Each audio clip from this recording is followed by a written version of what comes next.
Setelah menikah, wanita itu menolak tidur satu kamar dengan suaminya. Saat suatu malam suaminya ingin tidur bersamanya, ia langsung merebahkan diri di sofa. Pria itu, yang sudah lama merasa diabaikan, akhirnya tidak bisa menahan diri lagi. Ia membawa selimut dan bantal, lalu berjalan ke arah istrinya. Wanita itu segera memalingkan wajah, tidak ingin melihatnya. Melihat punggung istrinya, pria itu hanya bisa menghela napas, kemudian menyelimuti istrinya dengan lembut. Namun sang istri justru menepis selimut itu. Pria itu kembali menyelimutinya, dan istrinya kembali melemparnya. Takut istrinya masuk angin, pria itu akhirnya berbaring di sampingnya. Wanita itu hendak mendorongnya, tetapi pria itu menahan dan berkata, "Ini hal wajar antara suami dan istri."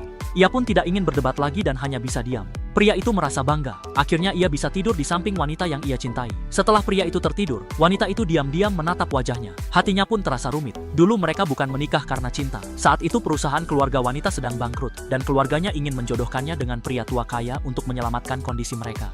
Ia menolak keras. Dalam keputusasaan, ia diam-diam menghubungi anak tidak sah dari keluarga kaya itu dan bertanya apakah ia berani menikah dengannya. Pria itu langsung pergi tanpa menjawab. Wanita itu mengira dirinya ditolak. Namun beberapa menit kemudian ia menerima pesan darinya. Ia pergi ke mobil pria itu. Di sana pria itu bertanya kenapa ia memilih dirinya. Wanita itu teringat sebuah kejadian. Saat ia tidak bisa berbicara dan dibully, dialah yang menyelamatkannya.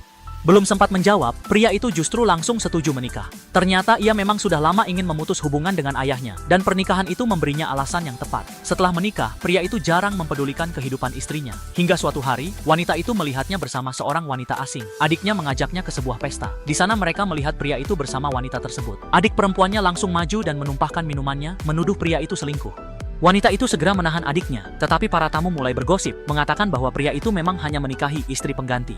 Wanita itu menyuruh adiknya pergi terlebih dahulu. Pria itu, marah dengan situasi itu, menyuruh istrinya pulang. Saat ia bertanya siapa wanita itu, pria itu menjawab bahwa wanita tersebut hanyalah sekretarisnya. Wanita itu pun bersiap pulang. Namun ia melihat sebuah gelang di tangan sekretaris itu.